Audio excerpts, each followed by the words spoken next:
Muito obrigada aí, moçada, que ficou cheio de jovens. Sei. Nada contra os velhos, gente, mas cheio de jovens. A Rita já apresentou? Rita! Já? Já se apresentaram? Então, eu sugiro que a gente faça o seguinte, que a gente dê uma contextualizada no período histórico, né? Esse texto foi, vou falar um pouquinho sobre o texto já, esse texto foi escrito pelo Augusto Boal, um grande nome do teatro brasileiro, talvez o maior nome do teatro brasileiro, falecido recentemente. Ele foi exilado, ele fez esse percurso, né? Ele é o Paulo do final, né? E a direção geral é do Paulo José. E esse texto, o Paulo José montou em 78.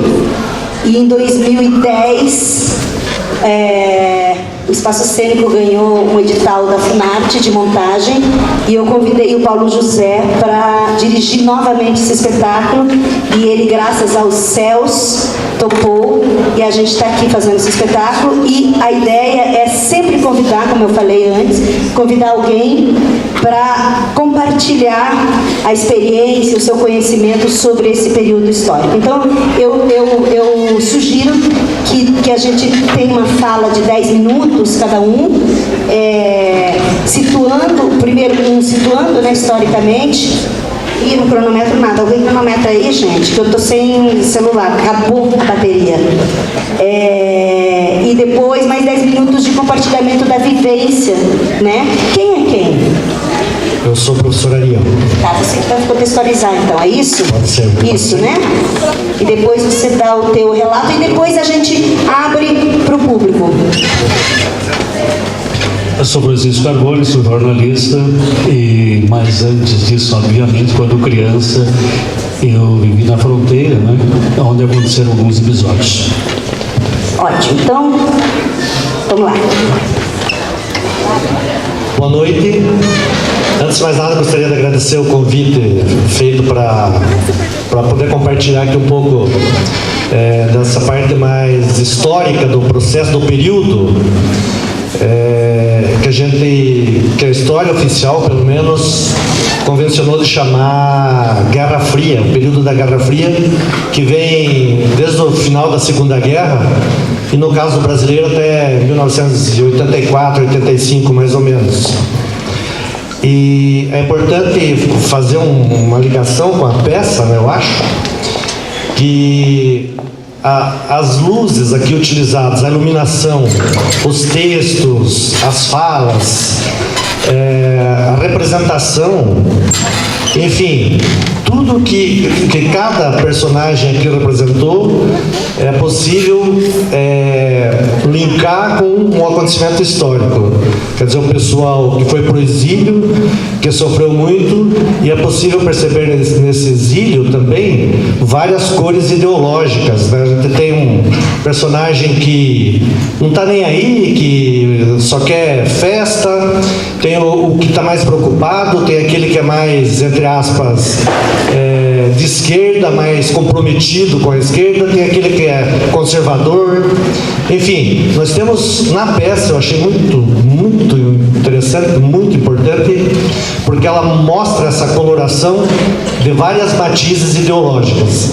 E isso é importante para a gente perceber o processo de construção nosso, de cidadania, a nossa construção enquanto sujeitos da história.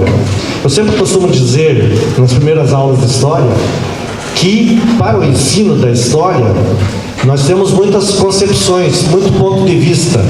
Você, o professor, normalmente ele escolhe, ele elenca um determinado caminho e ele segue, e o aluno, goste ou não, ele acaba sintonizando ou não com o que o professor está dizendo.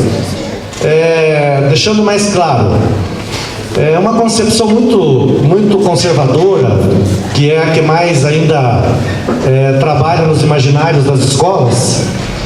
É uma concepção muito positivista no sentido do Augusto Comte, né? Não no positivismo, uma coisa positiva, mas no sentido do conservadorismo mesmo, do Ordem e Progresso. O Brasil nasceu positivista, a República Brasileira é positivista porque pegou o lema do positivismo, Ordem e Progresso.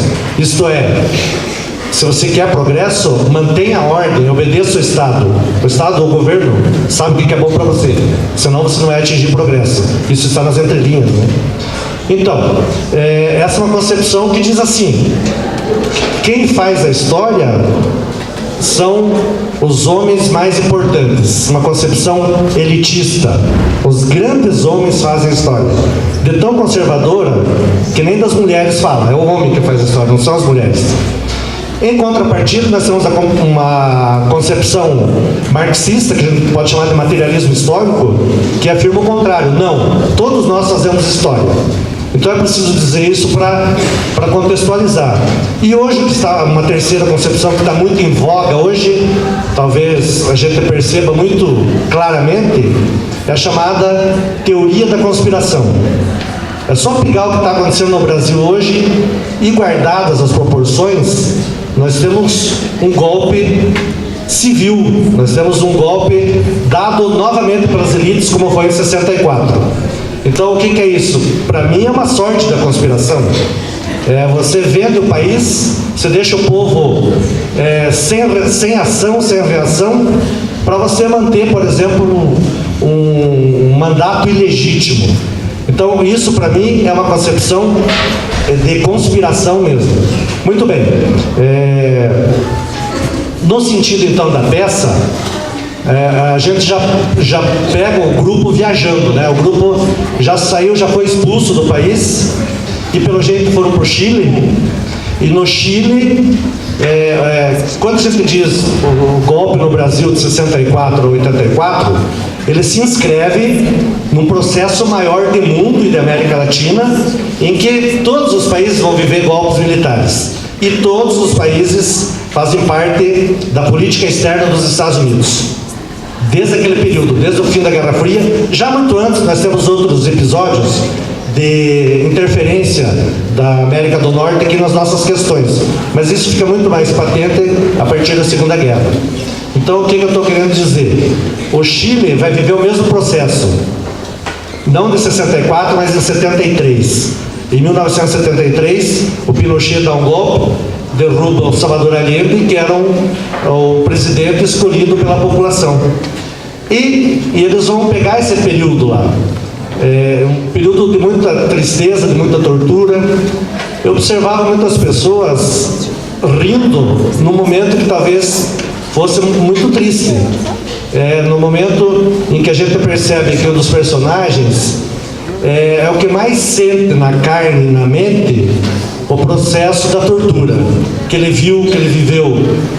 E talvez seja de propósito do Boal mesmo, de tentar quebrar um pouco essa tristeza com alguns lances mais cômicos aqui do teatro, né?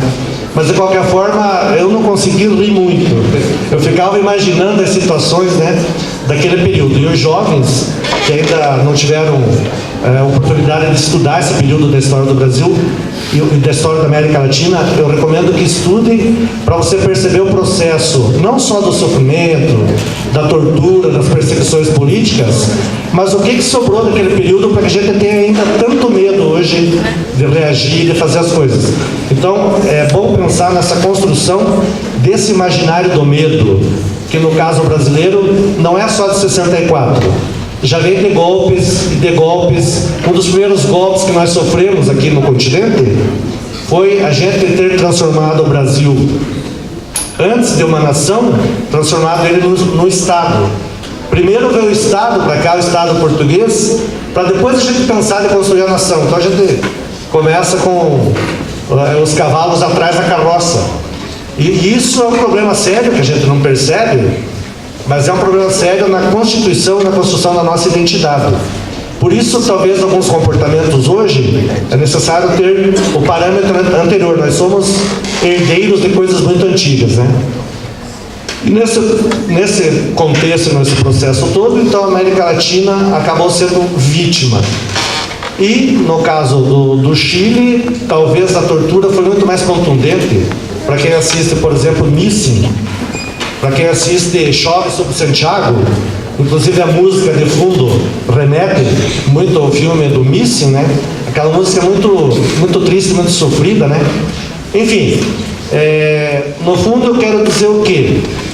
Que para a gente entender o processo presente, a gente tem, e para manter, e para não quebrar nossa memória, para que a história esteja sempre presente, é necessário perceber esse período todo, como transitamos de lá para cá, do ponto de vista mais, vamos dizer assim, mais de história imediata. O golpe era para ter sido em 1954. Ele foi adiado 10 anos, porque o Getúlio Vargas se matou em 54. Lá já estava programado e projetado o golpe. Ele vai ocorrer depois, em 64, mas ele já estava arquitetado. E alguns dos líderes, alguns golpistas haviam programado, não para 64, mas para 65. Mas o golpe foi antecipado a partir de Minas Gerais, Olímpio Mourão Filho, né? Acabou precipitando, enfim. E depois eu acho que na sequência a gente vai poder conversar, mas tem tanta coisa assim interessante no processo de perseguição, como por exemplo, muita coisa que você acaba rindo hoje do que aconteceu com muitos grupos dos golpistas. Por exemplo, em Porto Alegre, prenderam um sinal. Antes de contar o exemplo, eu preciso dizer o seguinte: o que foi a Guerra Fria, né? Então, a Guerra Fria foi aquele processo histórico de bipolarização do mundo. Por um lado, a União Soviética liderando o bloco socialista, que muita gente que chamava de comunista, depende do conceito que cada um queira dar para isso, e em oposição, representando os capitalistas, os Estados Unidos que dominavam os governos da América Latina. Então, essa bipolarização que vai provocar todo esse sofrimento de 64 para cá. Por quê? Porque a propaganda foi muito forte. O macartismo dos Estados Unidos veio para a América Latina fazendo uma propaganda muito forte, que o regime soviético era de comunistas, era de comedores de criancinhas. E a propaganda foi tão bem feita que muita gente acreditava, e tem gente hoje, infelizmente, que acredita naquele contexto do perigo vermelho rondando a América Latina. O episódio que eu ia contar, que vou contar, por exemplo, prenderam numa escola em Brasília um material subversivo, porque era a bandeira da China comunista. Isso é um perigo. Entraram na escola e prenderam a bandeira, tiraram do maço que ela estava, porque era muito perigoso. Só que depois que eles foram ver, não era a bandeira da China, era a bandeira do Japão, porque estava hasteado lá, porque era uma homenagem às crianças japonesas que estavam apresentando trabalho de escola. É um exemplo muito risível, né? Mas para dar conta de quantas coisas vai permear tudo isso. Prenderam o livro Vermelho e Preto do Stendhal, porque era vermelha a capa. E o título vermelho é propaganda comunista. Prenderam uma Bíblia em Porto Alegre, porque tinha capa vermelha, e era uma Bíblia o livro do Mao Tse Tung. Depois descobriram, não, era uma Bíblia em hebraico, não tinha nada a ver. Mas a cor da capa remeteu a isso. Por que eu estou dizendo isso? Porque são detalhes que compõem o nosso tecido social e que às vezes são muito importantes para a gente entender todo o desenrolar da história, o desenrolar de todas as situações em que a gente passou. De qualquer forma,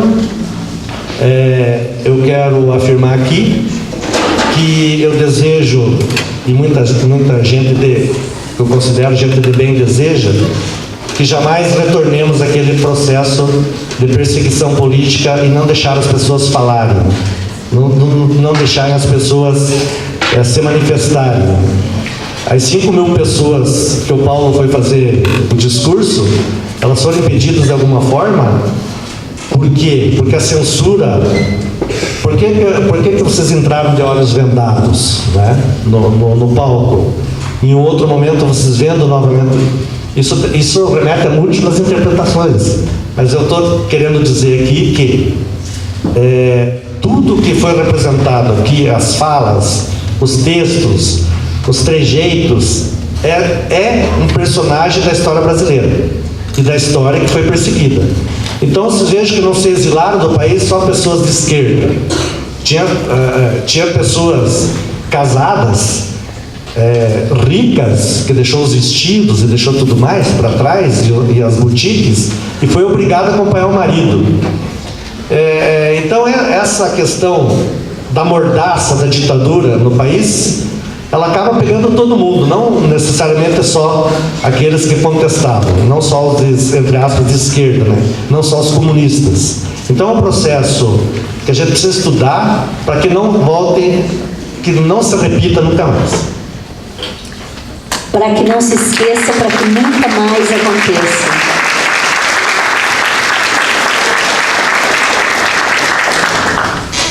Bom, eu vou fazer um breve relato, então, né, eu venho da região de Capanema, né, mas eu fui criado no interior, na roça, no caso, lá em Capanema, e vou fazer mais um relato, mais do grupo dos 11 que existiu naquela região. Mas a região de Capanema, como todo o sudoeste do estado, conviveu alguns anos antes com a chamada Revolta dos Colonos, foi em 57.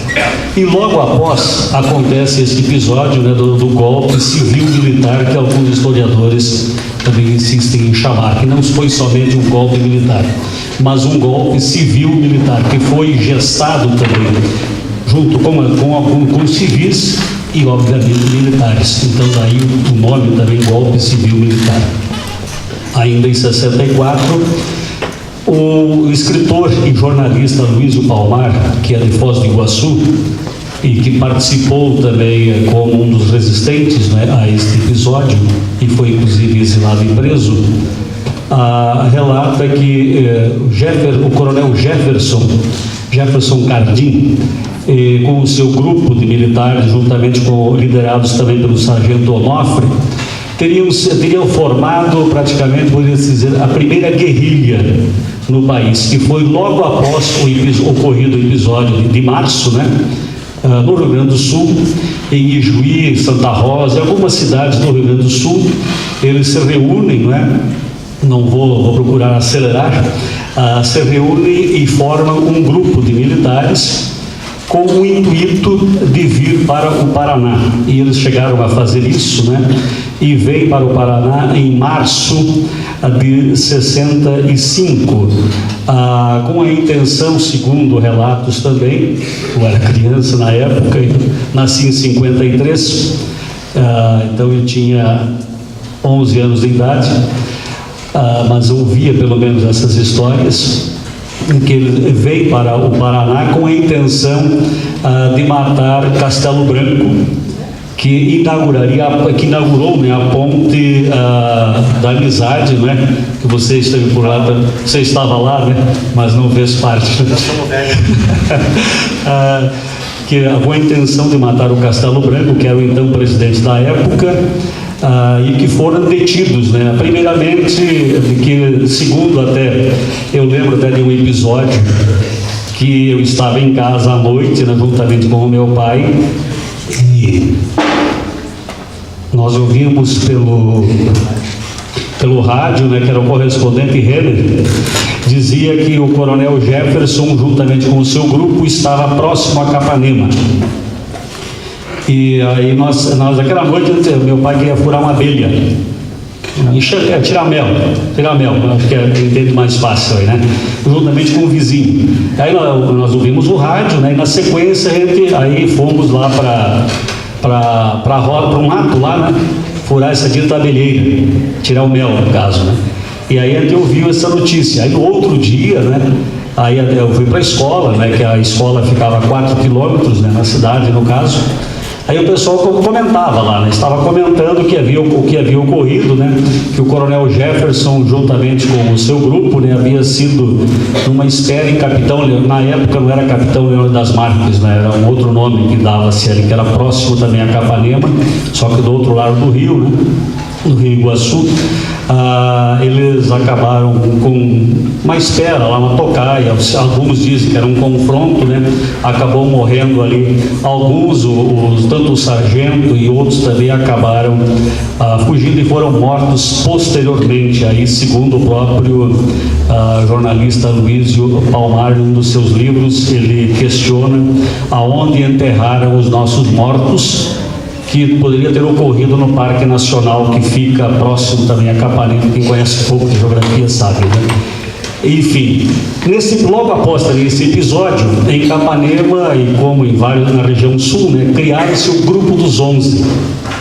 O Grupo dos 11, e em Capanema, obviamente, também, principalmente nas comunidades interioranas. Criaram-se o Grupo dos 11 lá. Lá tinha o Santo Rocim, que era um vizinho, o Parisotto, que era sogro até de uma prima minha. O Parisotto chegou a participar também da revolta dos colonos, né? Então já tinha uma certa caminhada. Ele participou também desse Grupo dos 11, foi preso até. Foi um episódio interessante, onde eu estava na casa da minha tia, e aí a polícia, né, chegou, né, na comunidade de São Francisco, que era uma comunidade também próxima ao Rio Santo Antônio, que divide Brasil e Argentina. A polícia chegou e eu pude ver assim que ele acabou, ele com o filho, né, que era o marido da minha prima, fugiram, né? Foi interessante, né, que eles pularam uma cerca de arame, né? E aí a polícia, mas eles conseguiram escapar, né? E depois eles tiveram que responder, mas ele acabou se mudando também de Capanema, né? Devido a essa perseguição também ele acabou se mudando. Mas um outro episódio que eu gostaria de narrar também é que um professor, um dia nós estávamos na sala de aula, aí o professor teceu alguns comentários a respeito do governo vigente. E para nossa surpresa, no outro dia, quando a gente foi para a escola, né, nós chegamos no colégio, a gente não teve aula. Aí disseram que o professor havia sido preso. Ele acabou mesmo sendo preso, foi levado para a Foz do Iguaçu, né, que era mais próximo ali no caso, né, foi levado para a Foz do Iguaçu. E enfim, ele acabou não voltando mais para a sala de aula. Depois ele voltou, né, para Capanema, mas aí ele teve alguns distúrbios, teve alguns problemas.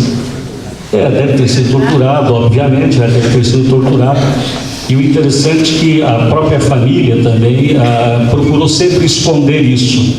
E também, mesmo tanto do Santo Rocim, também e de outros também, do Lautarte também, né, que era vereador e também queria ser candidato a prefeito, mas não foi, né, porque as eleições não ocorreram mais, né, ficou por um longo período nas faixas de fronteira e capitais.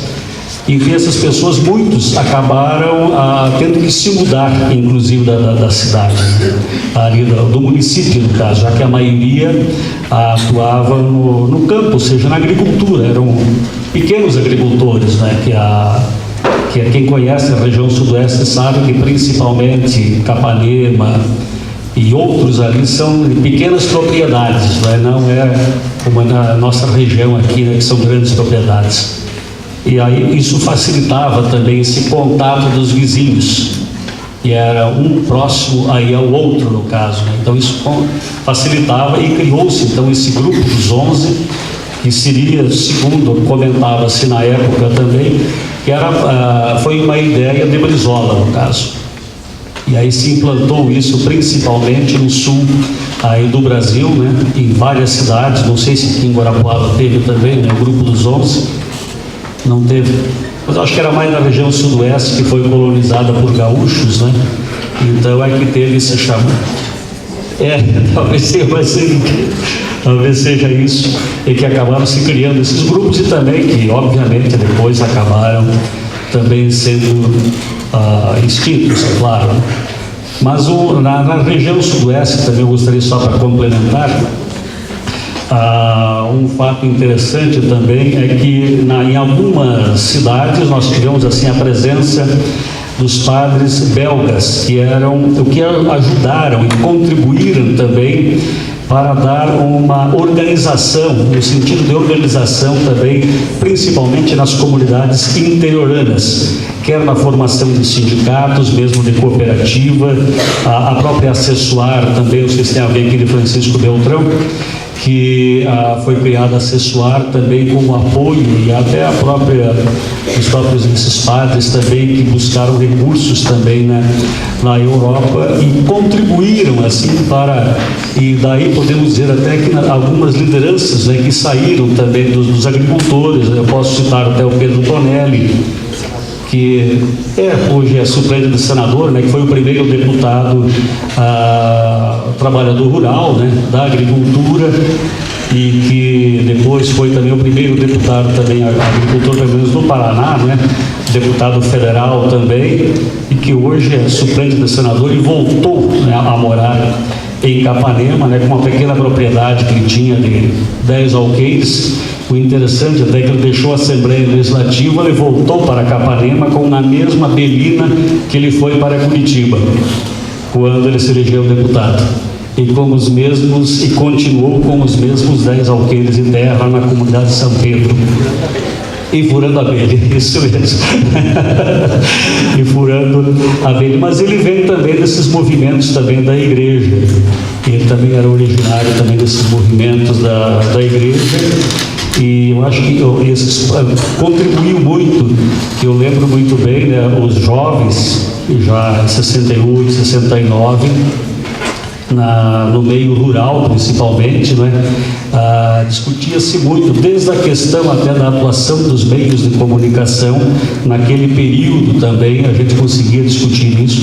Eu acho que isso foi também bastante interessante, que se tirou lições também desses episódios, tanto de 64, daqueles do Grupo dos 11, da revolta dos colonos também que nós tivemos na região.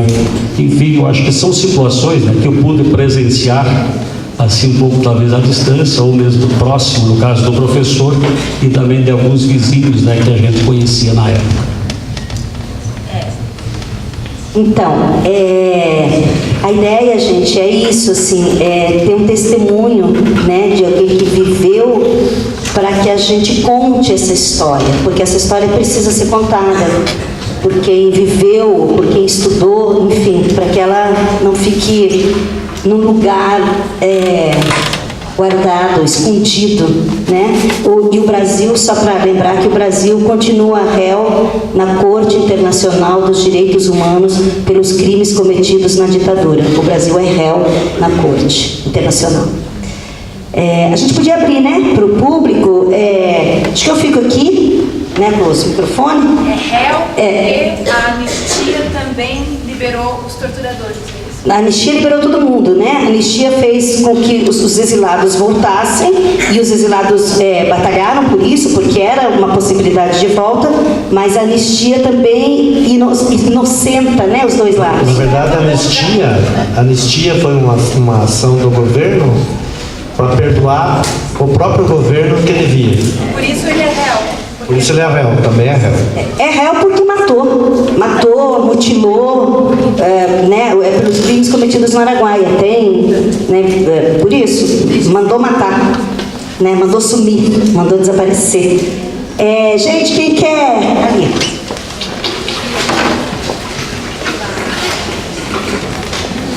Olá, sou Márcia Novakoski. Oi. Boa noite. Professora de História, professor de Teatro. Me interessa muito saber de cada um como foi o seu processo de pesquisa para esse trabalho. O que vocês pesquisaram, cada um, aonde vocês foram, que obras, que referências, para saber como que foi essa construção. Porque já a peça ela é muito forte, né? Então, de cada um, né, inclusive, como foi esse processo? Quais referências? O meu processo foi o mais incrível, porque eu não comecei, esse espetáculo tem 7 anos, eu não comecei nesses 7 anos, eu entrei nesse espetáculo aqui, nessa viagem aqui, não tinha feito esse espetáculo, embora seja amigo de todo mundo e faça parte da classe teatral paranaense. Mas eu acho que já que você perguntou, vale contar um pouquinho da minha parte nessa história. Porque eu não pesquisei para essa peça aqui, porque não fiz parte da encenação, mas eu tenho 62 anos. Então, eu sou mais velho que todos vocês aqui. Essa idade. 255. Exatamente. Então, eu vivi a ditadura militar. E eu vivi de um jeito muito maluco. Em primeiro lugar, porque meu pai era apaixonado pelo Médici, por exemplo. Ele entrava em casa e dizia assim: cada vez que eu olho para os olhos do presidente Médici, eu me dá vontade de chorar de tanto que eu amo este homem. Então, mas porque ele era uma pessoa do povo comum e ele não tinha noção do que estava acontecendo no país, como ninguém tinha noção. E eu odiava a ditadura militar, quando eu tinha 18, 17, 18 anos, por uma única razão: porque eles cortavam e censuravam os filmes. Porque eu era apaixonado por cinema, como sou até hoje, e cada vez que eu não podia ver os filmes que eu queria ver, era a única razão pela qual eu odiava a ditadura militar. Não fazia a menor ideia do que estava acontecendo. Até que eu fui para o quartel. Fui servir o exército como aluno do INPEUER, isso já ainda durante a ditadura, e aí virei tenente da reserva, e fui servir o exército como tenente da reserva, mas tão idiota como eu era quando eu tinha 17, 18 anos, assim, o mundo tá girando, é o cinema, não fazia ideia do que estava acontecendo. Aí então só vou contar por 3 minutos o que aconteceu comigo. Um dia eu estava em casa, eu era tenente, estava em casa, e ligaram para minha casa dizendo: olha, o quartel entrou em prontidão, eu tenho que vir já se apresentar aqui. E eu vesti a minha farda, voltei, entrei em prontidão no quartel, e o quartel inteiro ficou em prontidão durante quase 8 dias, em Curitiba. Quase 8 dias. E nós ficamos fechados dentro do quartel durante 8 dias, sem ter a menor ideia do que estava acontecendo lá fora. Não tinha celular, não tinha nada disso, né? Então, completamente incomunicáveis. E eu era tenente. Então eu estava lá como soldados, como sargentos, mas ninguém sabia de absolutamente nada. Quando passou esses 8 dias, o comandante do batalhão chamou os oficiais do quartel, inclusive os tenentes, e contou que o general Geisel tinha fechado o Congresso, que quando criou o senador biônico e etc e tal, tinha, inverteu tudo. E eu me lembro que eu estava sentado assim, ouvindo o coronel falar, e claro que eu estava falando, elogiando o general Geisel, não estava falando que aquilo era ruim. Mas eu comecei a pensar, falei, cara, por que o presidente da República, o general, fechou o Congresso, inventou tudo isso? Porque tinha o exército dando cobertura para ele. Mas o exército, como era eu, não sabia. Então a gente estava sendo bucha de canhão sem saber o que estava acontecendo. E aí caiu uma ficha na minha cabeça, porque naquela época tinha ficha, hoje é cartão. Eu caí uma ficha e eu falei, cara, tem alguma coisa errada aí. Olha que idiota, né? E aí, no dia seguinte, fui na biblioteca pública pesquisar. E dei de cara, na biblioteca pública, tinha todas as edições do Pasquim, que ainda existia naquela época. E eu comecei a ler Pasquim. Então, aí, quando eu comecei a ler o Pasquim, entre outras coisas, eu li uma entrevista que o Ziraldo fez com o Fernando Gabeira, quando estavam exilados ainda em Portugal, que é uma das coisas mais históricas e mais lindas que eu já li na minha vida. E aí caiu uma ficha monstruosa e eu percebi o que estava acontecendo no país. E aí eu fiquei sabendo de tortura. E aí foi a partir desse momento que eu passei a ver o Brasil de uma outra maneira. Virei um cidadão. Então, eu não pesquisei para esse trabalho aqui, mas eu pesquisei para o Brasil, para a minha vida. Então, quando eu entrei nele, eu já sabia tudo dele, eu sabia exatamente tudo que estava, além do que eu só faço teatro. Então, eu conheço Augusto Boal, sei toda a história do teatro brasileiro, sei o Vianinha, sei tudo que aconteceu no Brasil. O projeto de escrever uma peça do Vianinha,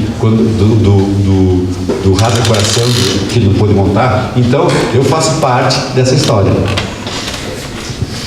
Então, acho que a Nena vai deixar mais claro todo esse processo, porque esse processo surgiu com a Nena em Curitiba e ela pensou no Paulo José para dirigir esse Murro em Ponta de Faca. E eu sou paranaense, sou do norte do Paraná, mas me formei em Curitiba, em artes cênicas, e fui para o Rio. E a Nena depois pensou esse projeto, que é um projeto 70, que surgiu em Curitiba, e levou esse projeto para o Rio, para ser montado no Rio com o Paulo José. E ela abriu testes para os atores, né? Então todo mundo ficou oriçado, e eu também. Eu tive um encontro com a Nena falou que estava com esse projeto lá no Rio, eu moro no Rio, depois que eu me formei em Curitiba, fui para o Rio para trabalhar com teatro, com cinema, dar aulas. Eu trabalho no Sesc, na Baixada Fluminense, então foi uma coisa bastante intensa, né? Essa experiência lá na Baixada. E quando a Nena falou do Murro em Ponta de Faca, eu já conhecia, né? Trabalhava com Boal lá na Baixada Fluminense, e o Paulo José é um mestre, né? O nosso mestre. Já conhecia dos trabalhos do Paulo e fiquei batalhando para fazer o teste. E fui fazer o teste e felizmente fui aprovado e estou fazendo parte desse projeto que para mim é muito gratificante. E aí surgiu agora esse novo projeto de viajar, né, de fazer essa circulação pelo Paraná. E eu, lá do Rio, insisti com a Nena, falei, Nena, eu quero, eu vou, eu marquei tudo lá e vim para cá. É isso aí. Então, antes acho que de passar para a Nena, que pode esclarecer, você falou em referências, né? Na verdade, o Projeto 70, que a Nena vai explicar melhor, já tentava, vários atores, eu estava entre eles, tentava, assim, estudar sobre esse período da ditadura, né? É assim, a gente precisa falar disso. Os torturadores não foram julgados, eles estão soltos. Isso, né, vai ser esquecido. Jovens nunca vão ver. Então, para que não se esqueça, para que nunca mais aconteça lá já. Aí a gente estudava bastante as cartas do Frei Beto, né? Batismo de Sangue, que é um livro que o Frei Beto escreveu, e não sei se vocês leram, mas ele narra vários freis beneditinos foram torturados barbaramente. O Frei Tito se suicidou na França porque não aguentou a tortura, né? Simplesmente porque tentavam recolher as pessoas que eram presas ou que estavam com ameaça de tortura para tentar ajudar o ser humano. Foram barbaramente torturados. Então a gente começou a ler todo esse material. E uma referência assim, que foi bem interessante foi que a gente foi para a rua fazer vídeos. O que as pessoas achavam da ditadura? O que se conhecia sobre a ditadura, né? E realmente se conhecia muito pouco, né?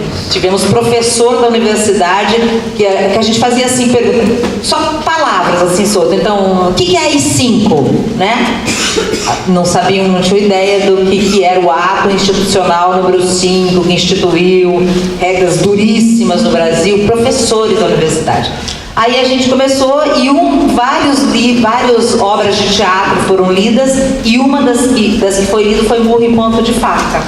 Né? Eu fiz a leitura na época, então, que foi performance. Então, quer dizer, esse projeto já começa bem antes, que é essa ideia. E, infelizmente, né, gente, se naquela época tinha um sentido da gente querer falar, é um projeto da Nena, mas a gente encampou, da gente querer falar contra a ditadura, isso não pode acontecer, o sentido agora é muito maior, né? Porque a gente ainda começou a falar num momento muito melhor, e agora a gente está num momento que o perigo de que isso tudo retorne. Venezuela já, ou muitos países já está retornando, a ditadura nunca deixou de ser um fato, mas está cada vez mais presente. Estava adormecido e a gente acompanha isso, não é? Eu entrei num projeto, eu acompanhei o Murro em Ponta de Faca desde o Rio de Janeiro, quando eles estavam no teste, eu estava morando lá, e depois chegou um tempo que eu fiz substituição da Laura em 2012, porque ela não podia fazer. Então, daí agora para esse projeto, a Laura também não pôde fazer, daí a substituição me chamou, a Nena me chamou para fazer parte do elenco. E então, as referências do Murro, né? Eu acho que desde 2013, quando o Brasil começa a ficar com toda essa tentativa de manifestação nas ruas, e agora, ano passado, quando a gente vai para a rua e tem cavalaria, e agora, e esse ano, com tudo isso que está acontecendo no Brasil, então eu posso dizer que eu estou em processo dessa Maria, e entendendo essa personagem, entendendo esse espetáculo, desse exílio, o que a gente vai fazer no Brasil. Ano que vem 2018 tem eleição. E então eu acho que tudo isso que está muito recente contribui para a Maria. E como estamos em processo, fizemos 5 ensaios, 4 ensaios para a gente estar fazendo essa viagem. No primeiro debate a gente recebeu uma senhora chamada Sônia Lafosse, que ela nasceu num exílio na Argélia e aqui também participou do exílio aqui, foi guerrilheira,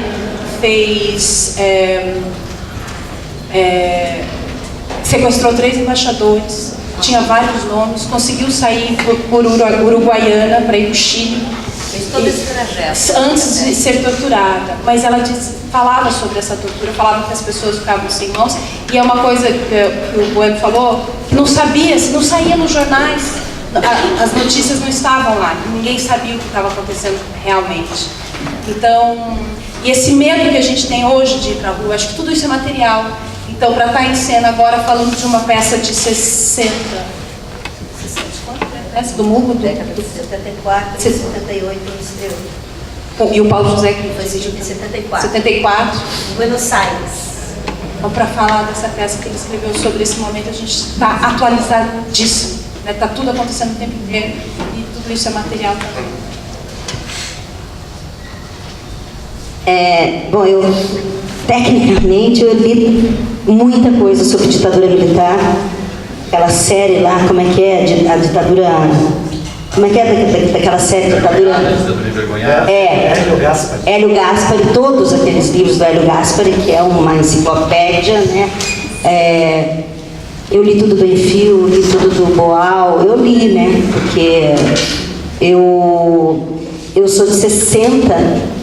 Eu estava, né, aqui no Brasil, eu sou argentina, eu vim com 9 anos, eu estava no Brasil, mas eu não entendia, né, naquele momento que era uma ditadura. Então eu fui atrás de outras coisas, assim, eu fui atrás da caravana da anistia, fui ver, a caravana da anistia é um projeto que se fez no governo anterior, do governo da Dilma, na verdade, não foi nem do Lula, foi a Dilma, né, que instituiu a caravana da anistia, porque não se fala sobre ditadura nesse país, não se fala sobre torturado, não se fala, né? Então teve essa comissão, na verdade, a caravana da anistia, onde o Estado julgava os processos que pediram, as pessoas que se sentiram prejudicadas, ou parentes, né, dessas vítimas, entravam com recurso, com processo, e o Estado brasileiro indenizava, né, pela reparação dos danos cometidos. Então eu acompanhei um pouco essa caravana em alguns lugares, vi relatos realmente muito fortes,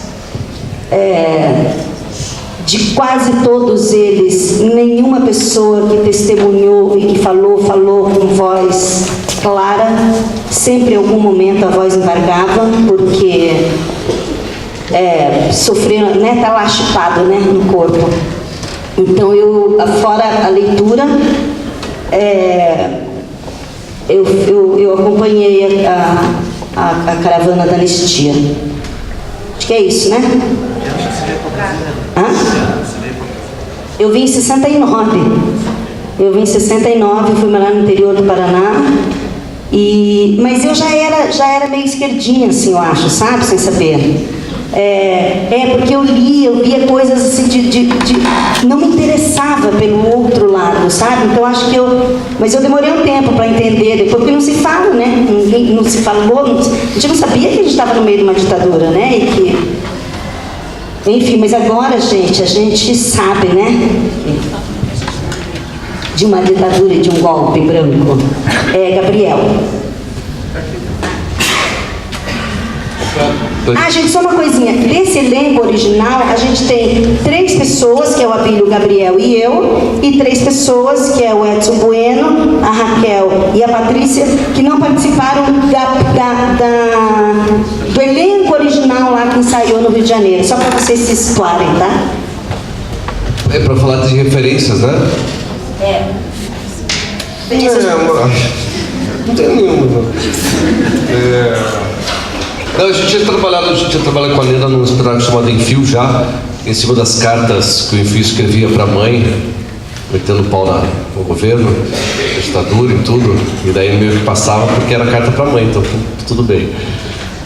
Então a gente já trabalhou bastante, assim, pesquisou.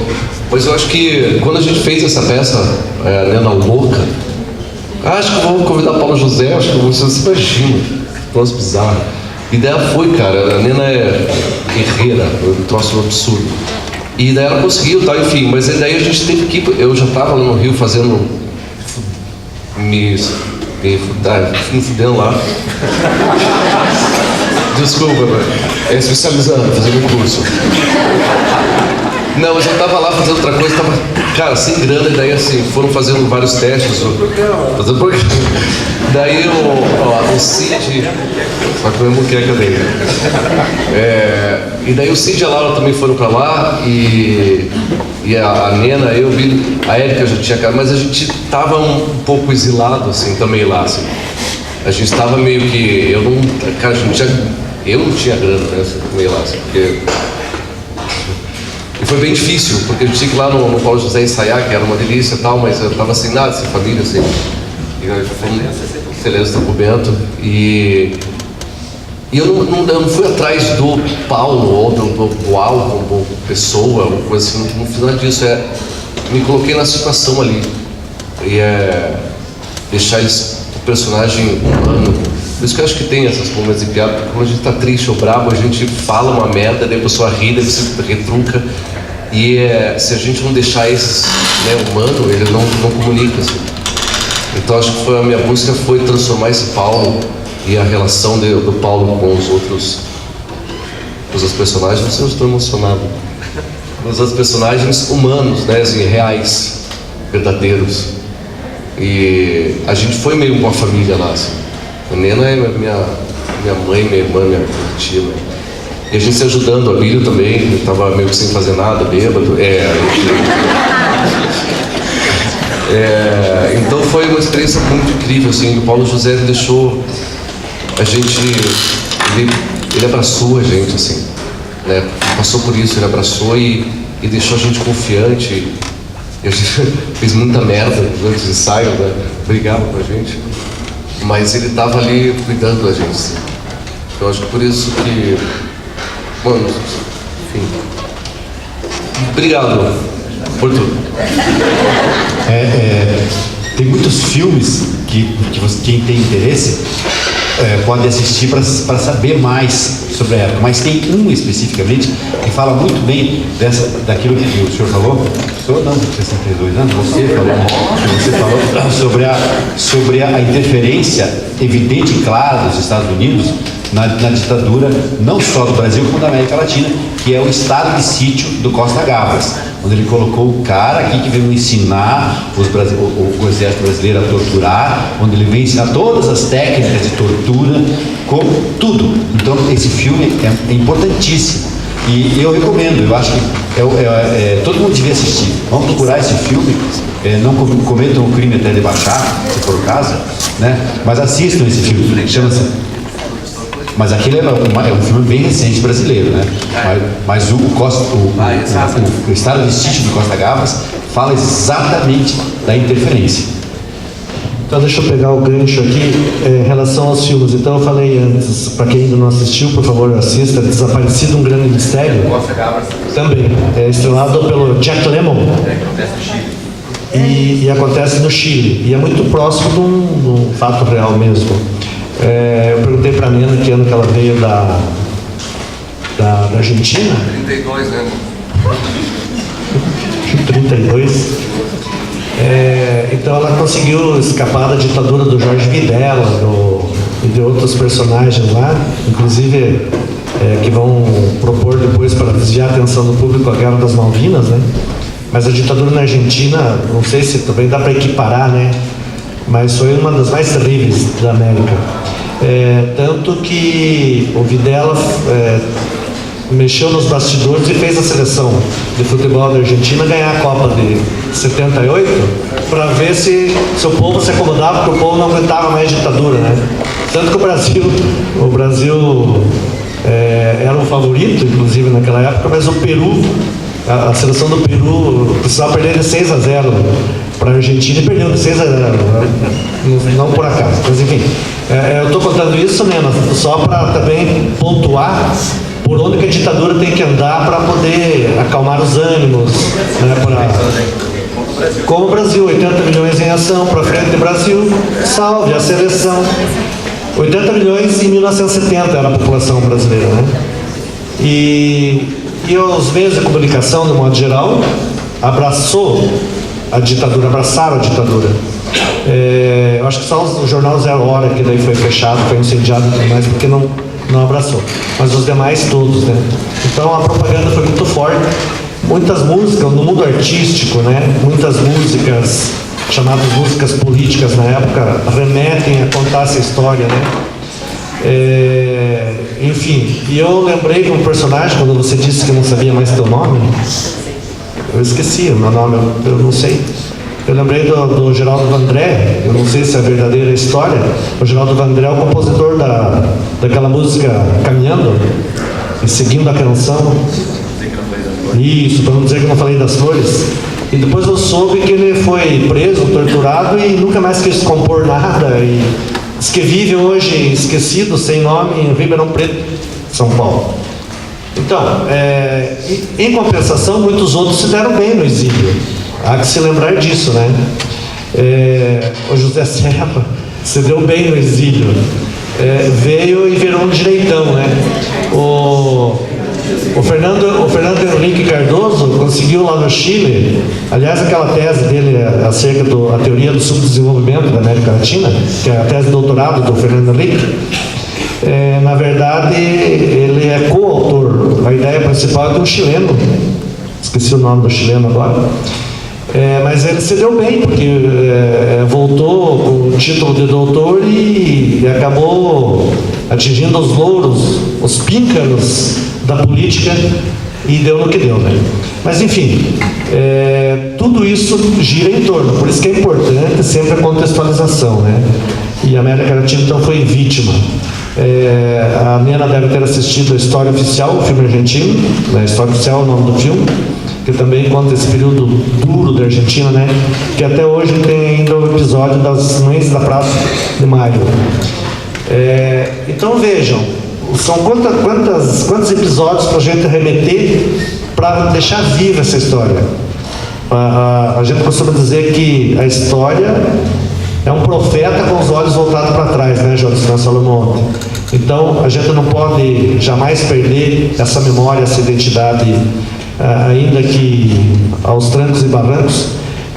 A gente precisa entender toda a conformação mental do período, as propagandas subliminares, enfim, é uma série de questões, né, que a ditadura se valeu. Gente, vocês têm alguma questão aqui para perguntar, para levantar, para reforçar? Era bom a gente falar mais rápido, sabe? Para dar mais tempo. Eu só gostaria de falar o seguinte, que se alguém interessar também, tem um site que é Documentos Revelados, que é do Aloysio Palmar, que é um dos maiores acervos também de documentos da ditadura no Paraná. Boa noite, meu nome é Denise, eu sou professora aqui do Departamento de Letras. Eu vou fazer, na verdade, mais uma provocação. E aí, talvez o professor Ariel, e aí se alguém do grupo quiser, né, participar, respondendo. Eu tenho feito um trabalho, na verdade, na literatura, né, de como principalmente a literatura contemporânea brasileira tem trabalhado com a ditadura, considerando que, pensando um pouco no que o Benjamin fala, né, desse emudecimento que há quando há regimes totalitários, né, de violência. E aí eu fiquei, né, dentro dessa pesquisa que eu faço, o que eu percebo, e a crítica também, é que há esse emudecimento também, houve também, né? Nós temos o texto do Poal, nós temos Plínio Marcos, né? Nós temos o próprio Chico, isso no teatro, né? E daí temos também na narrativa, ou ela fantástica, né? Do Érico Veríssimo e do J.J. Veiga, ou então a de Testemunho. E aí essa mais recente, dos anos 90, ela começa a explorar, né? A gente tem um texto, uma narrativa do Bernardo Kucinski, que é justamente, né, que é se intitula Cá, que é justamente sobre a ditadura, sobre o desaparecimento, sobre o exílio e sobre os atos de violência. E aí o que eu vejo, então, nos últimos anos, assim, o que eu percebo é que e com a peça, que hoje ela é fantástica, eu gostaria de parabenizá-los, primeiramente, depois que eu fui começando a falar. Eu assisti também já em fio, né? Então acho muito interessante o trabalho de vocês, e alguns aqui eu vi já outras peças, de como a gente tem tido essa representação. Eu sei que a gente não alcança ainda muito, né, o público de forma geral, como vocês mesmos falaram, né? Às vezes há o movimento, né, do regime totalitário, mas as pessoas não sabem que estão nele, né? E aí na história que o professor bem explicou, né, a professora Ariel, que a gente se constituiu como um Estado e não como uma nação, e o que a gente tem vivido hoje, né, dessa violência, no caso do Paraná, como todos aqui sabem, né, com o nosso governador e as balas e as balas de borracha, o gás que a gente tomou, a truculência, que já é uma forma, né, de violência, eu vejo que a coisa está se repetindo, né? Nós continuamos no golpe branco também. E a minha indagação, na verdade, diante do amortecimento, que me parece que nesse momento aconteceu no Brasil, é se isso historicamente tende a continuar, né? Será que vai demorar 20 anos ainda também de 64 para 82, 84? Será que nós vamos demorar 20 anos para perceber? Vai ter que recomeçar uma série de violências, uma série de torturas, né, de pessoas desaparecendo, para que a sociedade perceba o que está acontecendo? Pois olha, a tua questão é muito pertinente, né? Na história, a gente tem vários caminhos para perseguir, e essa tua questão remete talvez já à própria, como você lembrou de novo aí da questão do Estado-nação, né? O Gilberto Freire escreveu Casa Grande Senzala, né? E ele quis passar a ideia de que o povo brasileiro é um povo cordato, um povo cordial. E acabou, então, construindo, não só pela literatura, construindo um imaginário, talvez, do medo. A Maria tinha medo de tudo. O que fez com que a Maria tivesse medo, né? O que a ditadura fez, né? O que as imagens da ditadura fizeram para que a Maria tivesse aquele medo, aliás, muito bem representado. Eu estava vendo os cadáveres. Então, eu não sei se vai levar mais 20 anos, mas nós temos um problema muito sério também na nossa Constituição, porque nós temos um discurso fundador, né? Nós temos um discurso fundador para a América Latina, especialmente para o Brasil, que é um discurso fundador religioso. E se ele é um discurso que funda a nação brasileira dentro da religiosidade, essa religiosidade, obviamente, que é cristã. O cristianismo é que veio conformar as almas e também, de alguma maneira, justificar as modalidades de conquista da América. Eu estou tentando pensar que o nosso imaginário vai mais além, né? Que a nossa Constituição vai mais além. E, nesse sentido, esse discurso fundador, ele é um discurso que se dá de sujeito para sujeito. Eu estou citando a Puccinelli, a Henri Puccinelli, que vocês estudam muito lá nas letras, quando estudam a análise do discurso. E esse discurso então, de sujeito para sujeito, ele se dá de uma forma que você já tem um sujeito pronto, dotado de todas as qualidades. É um sujeito perfeito, é um sujeito justo, infinito, bom, etc, etc, Deus. Em contraposição, você tem um outro sujeito que é totalmente ao contrário daquele. É um sujeito pecador, um sujeito imoral, sem méritos, enfim, é um sujeito corrupto e tudo mais. E você tem em contraposição um sujeito intermediário que fala daquele sujeito para o sujeito que está mais embaixo. E o que faz com que nós, que somos o sujeito de baixo, acreditemos naquele sujeito intermediário acerca do outro sujeito? Uma série de questões pode ser resolvida, é isso, é isso, é isso. Mas no final das contas eu acabo achando que aquele acredita nesse a respeito daquele mais por medo. Não é só uma questão de fé, mas uma questão de medo. E nesse sentido nós somos educados e criados para esperarmos e sermos um povo messiânico. A gente está esperando Moisés que venha tirar o povo do Egito, o povo hebreu.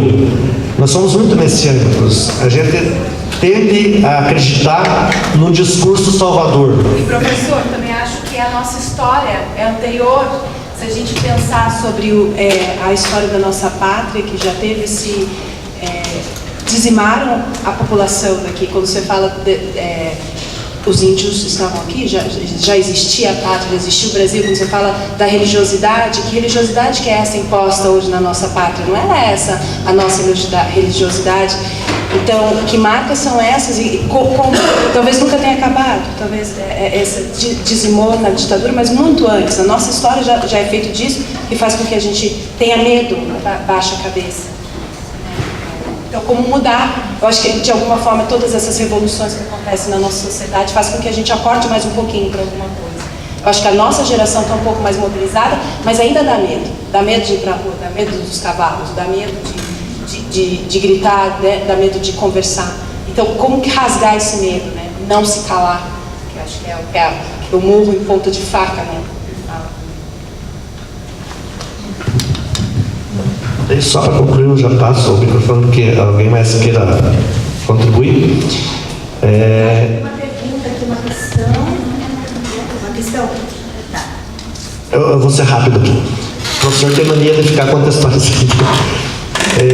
Então, essa religiosidade que ela está citando remete então ao próprio processo de conquista que nos causou talvez isso. Então, nós temos que mudar o nosso arquétipo, nós temos que mudar, reconstruir talvez o nosso imaginário, porque o nosso povo que aqui vivia, os indígenas, eles foram, né, professor Hernando, foram conquistados por 3 modalidades: pela espada, o aço contra o couro, pela fome, pela escravização, né, então submetidos à fome, e principalmente pela religiosidade, a imposição de um Deus único contra um panteão do arquétipo indígena politeísta. Então isso também a gente precisa levar em conta, porque ainda que a população majoritária hoje não seja indígena, mas nós ainda temos essa marca, nós temos essa herança.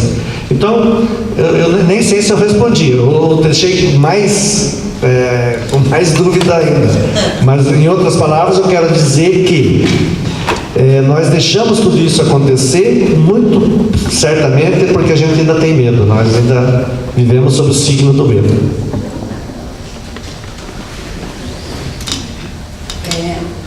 Eu sou Thelma, professora aposentada da Unicentro, do curso de Letras, e eu gostaria não de trabalhar uma questão tão profunda como o Ariel está abordando, mas eu gostaria de, primeiro, fazer um agradecimento muito grande a esse pessoal que veio aqui nos trazer essa peça maravilhosa, com tanta maestria, e trazer esse assunto tão atual que nós precisamos tanto. Em segundo lugar, agradecer e cumprimentar o meu amigo Edson Bueno, que não poderia deixar poderia deixar de cumprimentá-lo, porque ele foi de fundamental importância para nós aqui do Unicentro, principalmente para mim, quando eu era diretora cultural. Naquele ano eu comecei como diretora cultural, tive que tocar num festival de teatro sem muita experiência, e quem mais me ajudou foi o Edson. Lembra-se, né, Edson?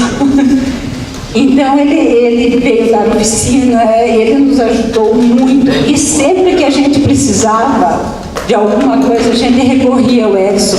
Então ele é da casa, o Edson é da casa. Os outros que eu não conhecia são muito bem-vindos e agradeço muito. Então não poderia deixar de dar esse testemunho. Mas eu gostaria também de deixar aqui um outro testemunho, que eu não sei se não sou mais velha de todo mundo aqui, eu vivi muito o período da ditadura. Estava no que nós chamamos hoje ensino médio, tinha 16 anos, e aquela efervescência toda, e como nós estamos, mais ou menos como nós estamos hoje, e naquela expectativa de que alguma coisa iria acontecer. Professores, bons professores, nos mostrando que a coisa não estava bonita, e a gente comentava, e o meu pai era uma pessoa nacionalista, vamos dizer assim. Porque hoje se diz assim, ele é de esquerda e o outro é de direita. Mas esquece-se dos nacionalistas. A gente não precisa ser nem de um lado nem do outro. E uma coisa que ele nos ensinava muito era assim, ninguém é totalmente mau e nem totalmente bom. E a sabedoria está no centro.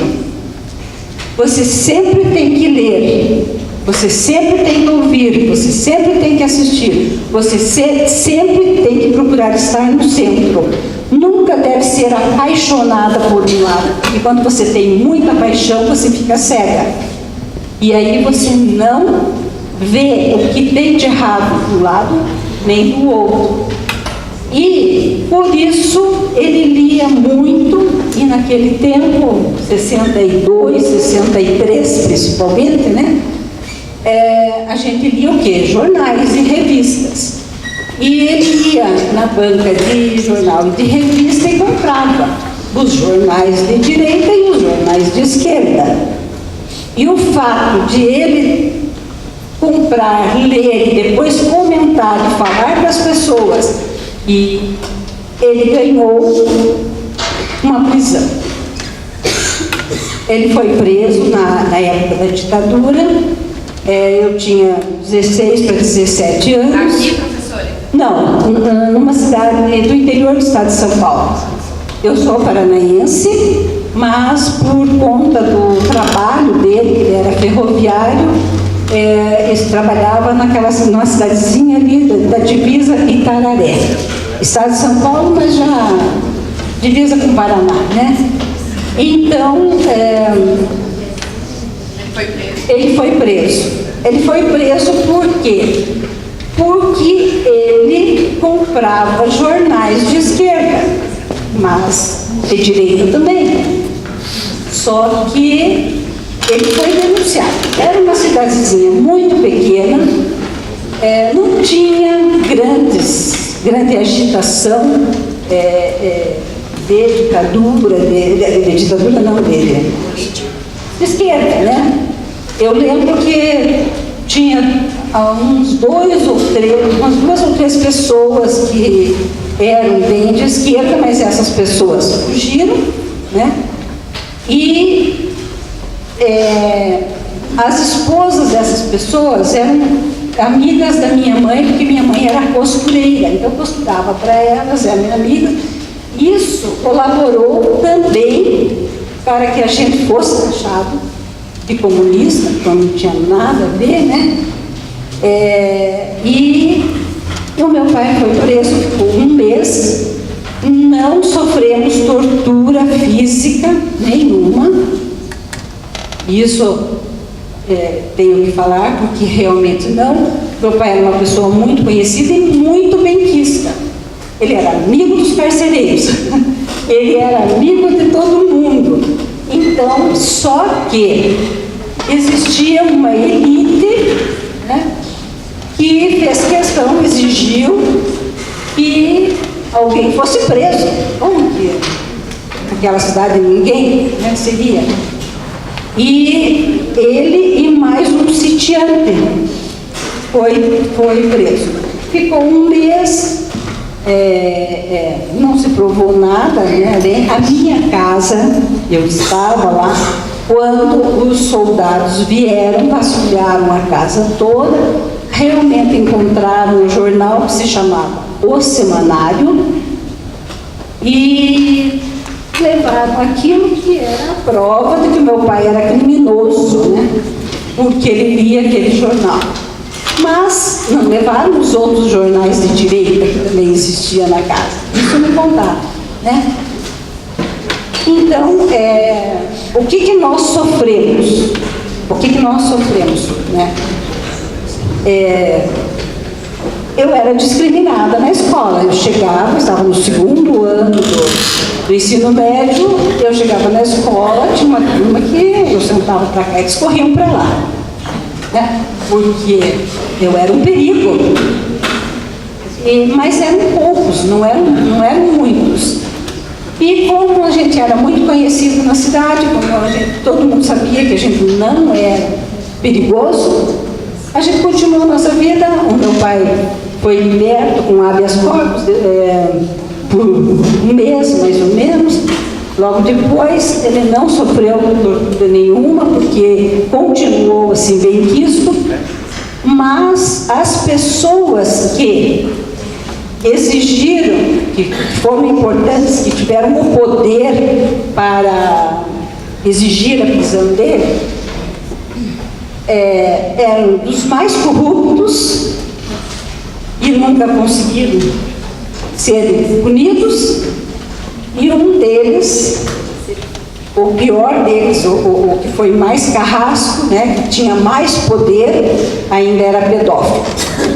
Então, né, mas a gente sofreu uma certa discriminação e foi uma tortura mais assim psicológica do que tortura física.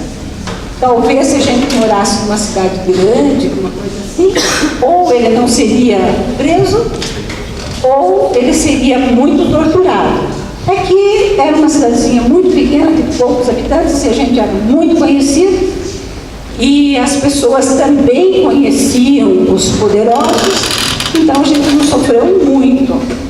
Mas o medo continuou. Não era um medo como o seu, mas era um medo que eu fui estudar fora, fui para Ponta Grossa, eu nunca falava disso.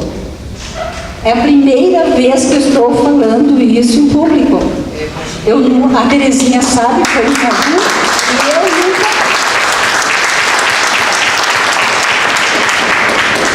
e eu nunca falei em sala de aula. Porque você corre sempre o risco, né? Existe o direito e a esquerda. Daí, se ela fala uma coisa dessa, o aluno existe direito à prova. Essa é minha filha. E eu não sei, acho que é esse o testemunho que eu gostaria de dar, e que a gente fique muito alerta, gente. Fique muito alerta, porque o clima que nós estamos tendo hoje é o mesmo clima de 1963. E eu tenho, assim, uma dor muito grande no coração de ver que o andamento, quando você pensa que as coisas já melhoraram e já se resolveram nesse país, as coisas estão regredindo, voltando para trás. Desculpe se me alonguei muito e se não foi pertinente, mas primeiro de tudo eu queria cumprimentá-los e cumprimentar o Edson.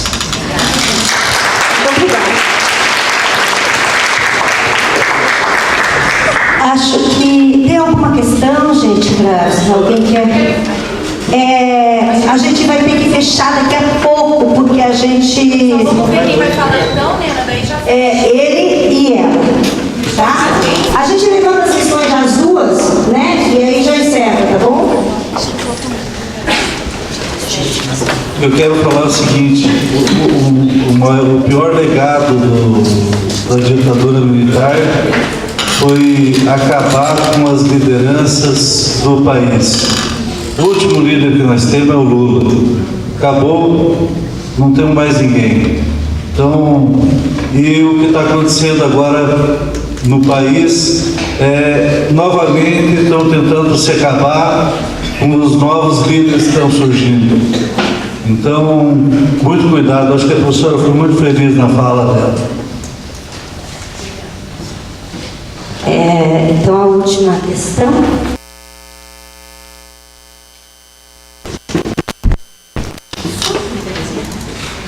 Eu gostaria de dar um testemunho que eu vejo toda essa situação que a gente reclama do povo brasileiro, que é acomodado, que é isso, que é aquilo, mas isso é a herança da ditadura.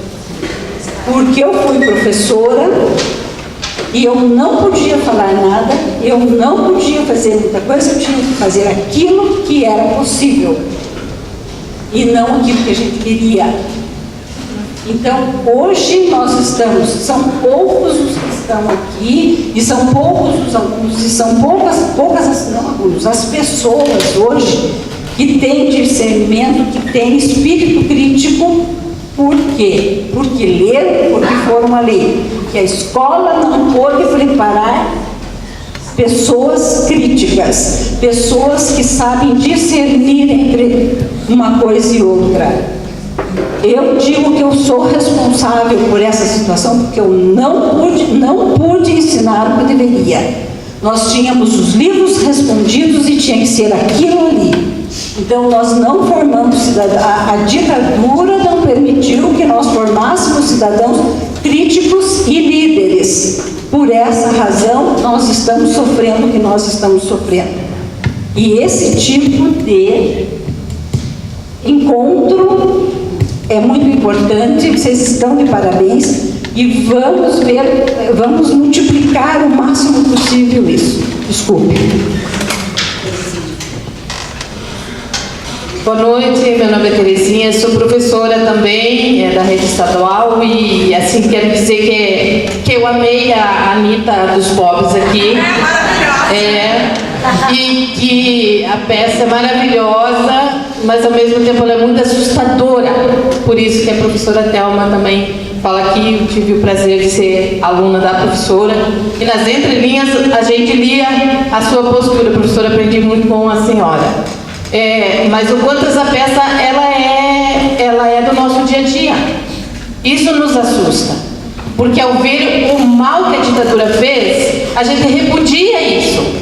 E ao mesmo tempo nos angustia pelo que a gente está vivendo nesse momento. Porque é muito presente isso. Quando vocês viraram ali e estavam com os olhos vendados, na hora, como professora, me passou pela cabeça: olha a escola sem partido, olha a lei da mordaça. É isso que a gente está vivendo. Então nós estamos novamente num processo de ditadura. E aí, quando o Paulo dizia ali: eu não vou me calar, eu não vou me calar, eu não vou me calar, escutem o silêncio. Eu acho que está precisando que a gente escute o silêncio de novo nesse país, para não deixar que a gente passe pela mesma ditadura. E nesse sentido, dizer o quanto que a arte é libertadora. Que pena que a gente tem pouca arte, que a gente tem pouco acesso. O quanto que a arte nos liberta e nos proporciona momentos como esse, como que a professora Thelma falou de algo que ela nunca tinha falado. Se fosse falar psicologicamente, poderia dizer que isso era um trauma, que a gente não fala e que nos prejudica e que é uma violência também. A Thelma nunca foi tão feliz. Então eu sei, mas ainda assim, dizer o quanto que a arte é importante. Então agradecer vocês também por terem vindo até Guarapuava para a gente poder debater e assistir essa peça. Obrigada. por terem vindo.